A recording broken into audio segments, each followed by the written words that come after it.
2차 추가 경정 예산 바로 실시를 편성해서 할 것 같고 금리 인하 가능성도 있다. 이 두 개는 오 의원님, 이런 상황은 즉시 호재 상황이 맞죠? 이번에 2차 추경 규모가 최소 20조 원이 될 것이라는 예측이 많이 있는데요. 기존에 민주당이 제안했던 35조 원, 그리고 이재명 대통령이 후보 시절 말씀하셨던 30조 원을 미루어 보면은 최소 20조 원이 될 것 같고, 요거는 아마 내수 회복을 위한 직접적인 지원책으로 사용이 될 것 같습니다. 전국민 민생안정지원금이나 지역화폐 발행을 지원하는 것, 그리고 소상공인의 채무를 면제해 주는 것에 사용이 될 것 같습니다. 네. 그리고 통화 정책도 이제 한국은행이 5월 금통위에서 보면은 앞으로 추가 금리 인하 가능성을 많이 열어둔 상황이거든요.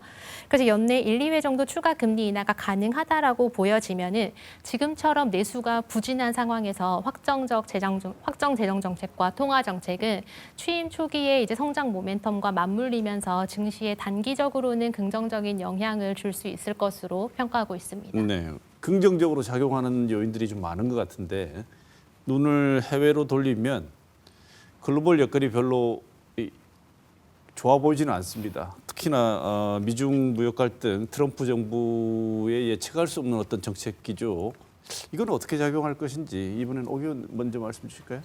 말씀하신 것처럼 글로벌 통상 환경은 예측하기가 굉장히 어렵습니다. 그렇기는 하지만 하반기로 갈수록 안정화될 것은 좀 분명해 보이기는 합니다. 트럼프 대통령의 정책을 보면은 초기에는 굉장히 강경한 보호무역주의를 내세우면서 시장 불확실성을 확대시키는 방향으로 갔었습니다. 그런데 최근에는 조금 시장 친화적인 방향으로 돌아선 것도 같고 좀 완화적인 기조로 전환이 된 것도 같습니다. 그래서 이제 미중 협상도 말씀하셨지만 예상했던 것보다는 조금 긍정적인 방향으로 흘러가고 있는 것도 같습니다.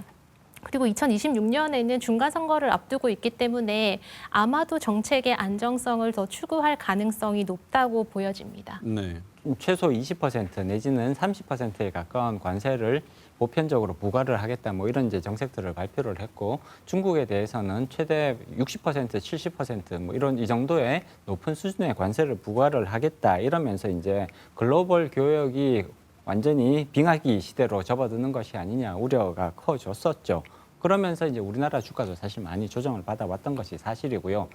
현재로서는 이제 트럼프 대통령이 관세 정책을 자기가 이제 처음에 이렇게 공포했던 것만큼 그렇게 강력하게 추진할 것 같지는 않다라는 전망이 지배적입니다. 이제 상당히 다행스러운 방향성이라고 볼 수가 있는 거죠.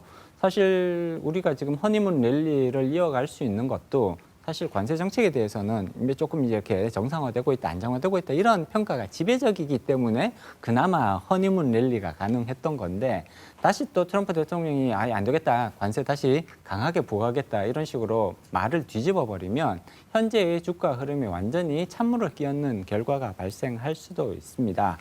물론 트럼프 대통령은 기본적으로 처음엔 좀 세게 지르고 이제 갈수록 그 부분들을 조금 완화를 시켜주면서 자기가 원하는 그런 결과들을 가져가려는 노력을 강화시켰다라는 점들을 감안을 해보면 관세 정책이 현재의 모습에서 뚜렷하게 다시 또 악화되는 쪽으로 갈 가능성은 높아 보이지는 않습니다.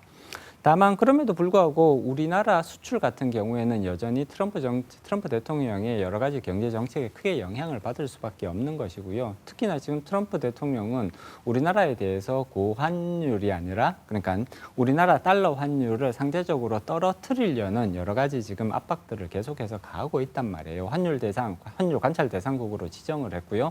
한국의 환율이, 그러니까 원달러 환율이 너무 높은 수준에서 결정되고 있다. 이것이 빨리 떨어져야 된다라는 수준으로 여러 가지 이제 압박들을 많이 하고 있습니다. 이렇게 되면 우리가 가장 큰 믿을 구석인 수출이 상대적으로 위축되는 그런 결과로 이어질 수가 있는 것이고요. 수출이 저하되는 것은 결국 우리나라 증시에도 굉장히 큰 부담 요소가 될 수밖에 없습니다. 이런 부분들은 향후에도 계속해서 큰 불확실성으로 남아 있을 수밖에 없죠. 네. 이 저평가된 한국 증시가 다시 제대로 된 대접을 받기 위해서 우리 새 정부는 어떤 과제를 풀어가야 될지에 대해서 말씀을 들어보겠습니다. 오 의원 보시기에 하반기에 미국장과 우리 국내장 중에 어느 쪽이 더 유망하다고 보십니까? 하반기에 대한 전망을 좀 조심스럽게 해보자면 미장과 국장 다 나쁘지 않다라는 생각이 좀 더 강하게 들기는 합니다. 그렇지만 두 군데를 비교를 해보면은 국내 시장의 우호적인 분위기가 더 형성이 될 가능성이 높습니다. 사실 지금 올해 코스피 지수가 연초 대비 한 21%, 4월 저점 대비로는 한 27%, 8% 정도 상승을 했기 때문에 고점에 대한 불안감이 있으실 것 같습니다. 그렇지만 이재명 대통령이 증시 부양 의지를 강하게 나타내고 있습니다. 자본시장 선진화 정책들, 상법 개정 같은 것들을 빠르게 추진할 것으로 보이고요. 한국거래소 간담회에서는 증시를 부동산 내 버금가는 투자 수단으로 만들겠다라고까지 말씀을 하셨습니다. 그렇기 때문에 분명한 시장 친화적인 기조가 나타나고 있기 때문에 국내 증시가 긍정적인 흐름으로 갈 것으로 예상이 됩니다. 네. 물론 미국도 나쁘지는 않습니다. 상반기에 관세 때문에 큰 폭의 조정을 겪었다가 지금은 거의 다 회복해서 S&P 500 기준으로는 연 고점 수준에 거의 근접해 있습니다. 관세나 정책 불확실성도 최악의 국면을 지난 것으로 보여서 미장도 나쁘지는 않지만 국내 주식을 위주로 가져가시면서 시장 상황에 따라서 유연하게 비중을 조절하시는 것이 좀 좋은 전략이 될 수 있을 것 같습니다. 이제 내년이나 후내년까지 이렇게 넓혀서 보면 조금 더 불확실성이 크니까 쉽게 이제 전망을 내기가 어렵습니다만 하반기까지만 놓고 본다면 미국 시장보다는 오히려 한국 시장의 매력도가 더 높게 형성될 가능성이 있다고 생각을 합니다. 미국 증시 같은 경우에는 2023년, 2024년 기록적인 상승률을 보였습니다. 나스닥 지수 같은 경우에는 거의 2배 정도 이제 상승을 해버렸다, 2배 이상 상승을 해버렸단 말이에요. 이 정도의 강한 상승 모멘텀이 3년째 이어지는 것은 사실상 어렵지 않을까라고 저는 개인적으로는 전망을 합니다. 현재 미국 증시, 물론 이제 관세로 인한 충격은 어느 정도 거의 다 회복을 했죠. 그렇기는 하지만 미국 증시는 밸류에이션이 상대적으로 조금 높다고 저는 개인적으로는 평가를 하고 있고요. 우리나라는 지금 허니문 랠리를 보였지만 여전히 저평가의 상태에서 벗어나지 못하고 있다. 그리고 이 저평가 해소를 위한 본격적인 드라이브가 걸리고 있다라는 점을 감안을 하면 하반기에는 아마 3,000포인트 달성은 충분히 가능하지 않을까. 그리고 그러한 모멘텀들이 조금 더 이어질 가능성들을 생각을 한다면 미국 증시보다는 한국 증시가 하반기에 조금 더 나은 성적표를 보일 것 같다라는 전망을 가지고 있습니다. 네. 또 이재명 대통령이 대선 공약으로 제시한 게 하나 더 있습니다. 가상자산 산업을 육성을 하겠다 이렇게 얘기를 했는데요. 이 부분은 좀 설명을 듣고 싶습니다. 가상자산은 이제 향후 중요한 트렌드가 될 가능성이 대단히 높다고 평가를 합니다. 사실 개인 투자자들은 이미 비트코인 현물을 거래하는 데 있어서 아무런 제약이 없는 것이잖아요. 비트코인이나 이더리움을 5대 가상자산 거래소에서 거래하는 거에 대해서 전혀 제약이 없는 상황입니다. 그러면 이 현물은 거래가 가능한데 왜 현물 기반의 ETF를 거래를 못하게 할 이유는 사실상 전혀 없는 것이라고 볼 수가 있는 것이잖아요. 현물 ETF와 비트코인 현물은 사실상 거의 비슷한 경제적 실질을 가진다고 볼 수가 있습니다. 그렇기 때문에 비트코인 현물 거래가 승인이 용인이 된다면 당연히 비트코인 ETF의 거래도 풀리는 것이, 허용을 하는 것이 합리적인 방향성이라고 볼 수가 있는 것이고요. 심지어 비트코인 현물 ETF 같은 경우에는 투자자 보호를 위한 여러 가지 추가적인 장치들이 여기 더 들어가 있단 말이에요. 예를 들어 비트코인을 거래를 하다가 예를 들어 내가 그 지갑 주소를 잃어버린다든가 이런 상황이 발생을 해버리면 내가 갑자기 가지고 있던 비트코인을 잃어버리는, 분실해버리는 그런 결과가 되는 것이잖아요. 사실 ETF 같은 경우는 이런 위험성을 근본적으로 원천적으로 차단해 놓은 상품이기 때문에 안정성 측면에서 오히려 더 장점이 되는, 그리고 거래 비용 측면에서도 더 이제 장점이 있는 그런 이제 상품이라고 볼 수가 있습니다. 허용하지 않을 이유가 전혀 없다라는 말씀을 드릴 수 있을 것 같고요. 스테이블 코인 같은 경우에는 지금 이것이 디지털 경제로 우리가 지금 급속하게 전환이 되고 있는데, 디지털 경제에서 가장 유용하고 효율적인 지급 결제 수단이 스테이블 코인이 될 것이다라는 것이 전문가들의 대체적인 평가입니다. 우리가 모든 것이 이제 플랫폼 경제로 변하고 있잖아요. 그리고 오프라인보다 온라인 상에서의 경제 활동들이 압도적으로 많아지고 있단 말이에요. 이런 상황에서는 결국은 이러한 상거래 특성을 반영한 지급 결제 수단의 개발이 필요한데, 스테이블 코인은 가장 대표적인 그런 이제 기존의 지급 결제망을 이용을 하는 것이 아니라 블록체인을 이용을 해서 은행의 계좌 개설이 없이도 충분히 송금과 뭐 이런 부분들이 가능하고, 그러니까 해외에 대한 송금도 훨씬 더 낮은 비용에서 가능해지는 그런 이제 새로운 유형의 지급 결제 수단이라고 볼 수가 있습니다. 그렇기 때문에 스테이블 코인은 그 여러 가지 측면에서 디지털 경제라든지 혹은 통화 주권의 차원에서 이런 부분들은 조금 과감하게 신속하게 제도 도입으로 연결될 필요성이 있을 것 같습니다. 네. 이 코스피 5000 시대 듣기만 해도 가슴이 참 웅장해지는 꿈 같은 이야기인데 이게 현실이 꼭 안 되란 법도 없지 않습니까? 근데 현실이 되기 위해서 오경영 위원께서 보시기에 꼭 필요한 정책 어떤 거라고 보십니까? 단기적인 주가 부양책보다는 주식시장의 근본적인 변화를 이끌어낼 수 있는 정책들이 반드시 필요하다고 생각이 듭니다. 지금 추진하고 있는 상법 개정 같은 것들을 예로 들 수 있을 것 같은데요. 이것뿐만이 아니고 지금 부동산에 집중되어 있는 자금이나 시중의 유동성들이 증시로 흘러 들어올 수 있는 제도가 추가적으로 마련되어야 할 것 같습니다. 그리고 흘러 들어온 자본들이 증시에서 장기적으로 투자할 수 있도록 세제나 제도 개편이 이루어져야 하고, 그 이후에는 투자자들이 장기간 믿고 투자할 수 있도록 일관성 있고 좀 안정된 정책을 추진하는 게 필요해 보입니다. 그리고 사실 무엇보다 주가가 우상향하려면은 기업이 성장을 해야 되거든요. 그래서 기업이 꾸준히 성장하고 실적을 낼 수 있도록 이러한 제도들이 기업의 혁신이나 성장을 방해하지 않는 선에서 아주 좀 촘촘한 설계가 되어야 할 것 같습니다. 네. 두 가지 정도만 더 보태고 싶은데요. 첫 번째는 이제 세제적 지원이 필요하다는 말씀을 드리고 싶습니다.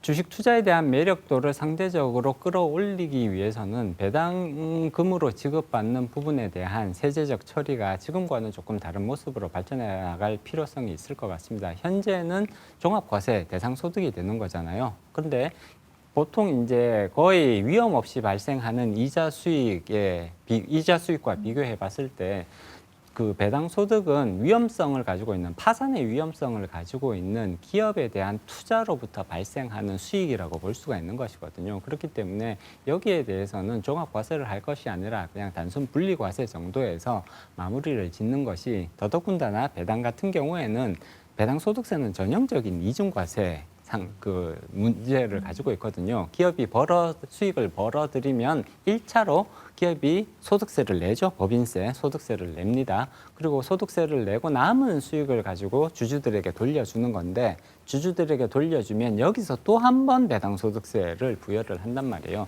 따라서 이러한 이중과세가 이루어지고 있다는 점을 감안을 할 때는 배당에 대해서는 단순 분리과세 정도를 적용을 해도 충분히 우리가 거기에 충분한 세금을 확보할 수 있다라는 점을 조금 말씀드릴 수가 있고요. 배당을 분리과세했을 때 배당에 대한 매력도가 커지기 때문에 주식 투자에 대한 관심도는 더 늘어날 것이다라고 예상을 해볼 수가 있고요. 그리고 이제 또 한 가지는, 이거는 이제 금융시장과 직접적인 연관이 있는 것은 아닙니다만, 앞서 오 위원님께서 중요한 포인트를 말씀해 주셨는데, 결국은 기업들이 성장을 하고 새로운 기업들이 나타나고 이렇게 해야 우리 주식시장도 계속해서 우상향하는 모습을 보일 수 있단 말이에요. 기업들이 성장하는 데 있어서 또는 신생기업들이 나타나는 데 있어서 가장 중요한 포인트 중에 하나는 결국은 경직된 산업 규제를 부드럽게 풀어주는 것이 굉장히 중요한 역할을 할 수가 있다고 봅니다. 우리나라 같은 경우에는 아직도 자율주행 자동차가 거리를 달리지 못하고 있잖아요. 드론 산업도 기술력에 비해서는 충분히 지금 성장을 하지 못하고 있다고 평가할 수가 있습니다.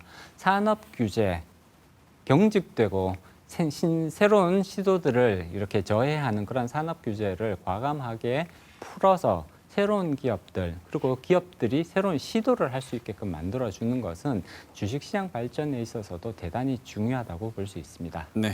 투자 적기라고 하는 분도 있고 아직은 기다려야 된다는 분도 있고 워낙 많은 얘기들이 혼재하고 있는데, 두 분 전문가 모셨으니까 개인의 포트폴리오를 어떻게 구성하는 것이 좋을지 조언을 듣고 오늘 시간 마쳐야 될 것 같습니다. 증시에 대한 기대감이 커지는 동시에 불안감도 같이 커지고 있는 것 같습니다. 저희가 박스권에 오래 머물렀던 경험들이나 지금 아직 통상 환경의 불확실성 같은 것들이 모두 제거되지 않았다는 측면에서 불안감을 가지시는 것은 당연할 것 같습니다. 그래서 저는 이럴 때일수록 무조건 장기 투자를 하겠다는 생각보다는 장기적으로 보유할 종목과 단기적으로 접근할 종목을 좀 구분하셔서 포트폴리오에 같이 담는 전략이 좀 효과적일 수 있을 것 같습니다.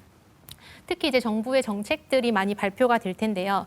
정부 정책의 수혜를 받을 수 있는 섹터를 가려내고 시장의 흐름을 따라가면서 그 안에서 좋은 종목을 골라내는 전략이 주요할 것 같습니다. 그래서 이때 주식을 한번 매수를 하시면 이 주식 평생 가지고 가겠다, 뭐 2배, 3배 오를 때까지 가지고 가겠다라는 생각보다는 충분히 가격이 상승했다고 판단이 되시면 일단 한번 매도를 하셔서 과감하게 차익 실현을 하는 것도 좋은 전략이 될 수 있습니다. 때로는 현금을 보유하는 것이 리스크를 분산하는 좋은 전략이 될 수 있기 때문에 그렇습니다.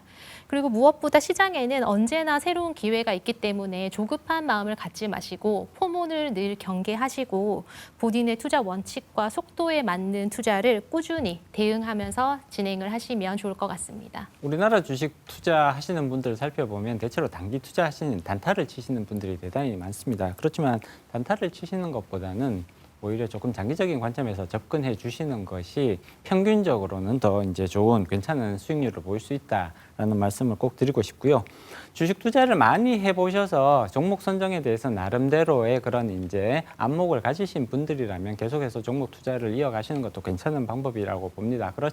그렇지만 이제 주식 투자를 한 지 얼마 안 되셨거나 이제 막 시작하시는 분들이 계시다면 굳이 개별 종목을 선택하시는 것보다는 ETF라는 그냥 포트폴리오를 이미 짜놓은 거거든요. 이러한 ETF를 통해서 적정 수준으로 위험을 분산을 하고 그리고 이제 그 리스크 관리를 하시는 것도 상당히 효과적인 방법이라고 볼 수가 있습니다. 그리고 마지막으로 드리고 싶은 말씀은 사실 언제 타이밍이 가장 좋은 타이밍이냐를 판단하기는 대단히 어렵습니다. 언제 시장이 올라가고 언제 시장이 떨어질지는 대단히 예측하기가 어려운 것이거든요. 그렇기 때문에 꾸준하게 일관되게 이러한 투자 활동을 이어가시는 마치 적금 들듯이 주식 투자를 하시는 것이 오히려 더 좋은 성과를 낼 수 있는 방법이라고 생각합니다. 네. 자, 오늘 토크온 황세훈 자본시장연구원 연구위원 그리고 오경경 IM 금융지주 전략경영연구소 연구위원 두 분 모시고 한창 얘기가 많이 나오고 있는 코스피 5000 시대 실현 가능성 그다음에 여러 가지 현재 우리가 당면하고 있는 문제들 좋은 말씀 많이 들었습니다. 두 분 감사드립니다. 고맙습니다. 고맙습니다.